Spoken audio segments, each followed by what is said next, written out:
नमस्कार सर्वांना, good evening. तर आजची संध्याकाळ मस्त अशा कडक चहाने सुरू झाली आणि मग नंतर बाहेर आली. परीला मुरमुरे दिले होते खायला, तर ती ते खात होती. खाता खाता तिचं चाललं होतं खाली एक एक सांडवायचे, ते वेचून खायचे, असंच टाईमपास करत होती. त्यानंतर तिला मंदिरात नेलं थोड्या वेळ. इथे गणपती बाप्पाचं मंदिर आहे आमच्या इथे, तर तिथं गेल्यानंतर तिचं चाललं होतं विठ्ठल विठ्ठल करायचं काम. सो बसलो थोडा वेळ, मग नंतर घरी यायला निघाली. घरी आली. घरी आल्यानंतर तिला जेवायला म्हणजे बनवायचं होतं, सो त्याची तयारी सुरू केली.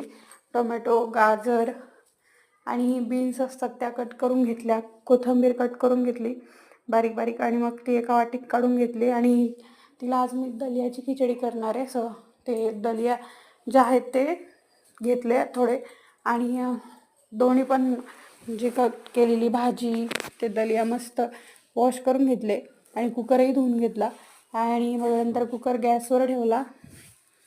त्यात तूप टाकलं आणि जिरे आणि थोडं हिंग टाकलं फोडणीला. आणि मग नंतर हिंग कसं गॅस होत नाही, त्यामुळे मग कसं दलिया ही गव्हाचंच असतं ना, त्यामुळे थोडं जड असतं. सो आणि मग नंतर भाजीपाला टाकून परतून घेतलं आणि दलिया पण टाकलं, ते पण परतून घेतलं छान. आणि मग नंतर पाणी टाकून थोडी चिमूटभर हळद आणि चवीपुरतं मीठ, चवीपुरतं म्हणजे अगदी नॉर्मल टाकते मी मीठ, तर ते टाकून सगळं मिक्स करून घेतलं आणि कुकरचं झाकण लावून दिला कुकर. आणि बाहेर आली मी.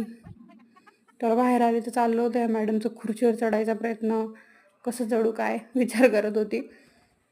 तर तिला म्हटलं चल बॉल खेळू आपण इकडे, तुला शिकवते मी. सो तिला आणलं इकडे आणि ती चाललं होतं बघायचं आमटीचं कसं खेळते मम्मी, कसं करते. तर ती पण माझ्याकडून ओढून घ्यायला लागली. म्हटलं अगं मी शिकवते तुला, नको मला दे, नाही तर राहू दे तुला. लगेच तिकडं पळून गेली आणि मुरमुरे खायचं काम सुरू झालं. मग नंतर बेडवर ठेवली, तर बेडवर चढायला सुरुवात केली तिने. आणि मग तिचं जेवण भरवलं तिला.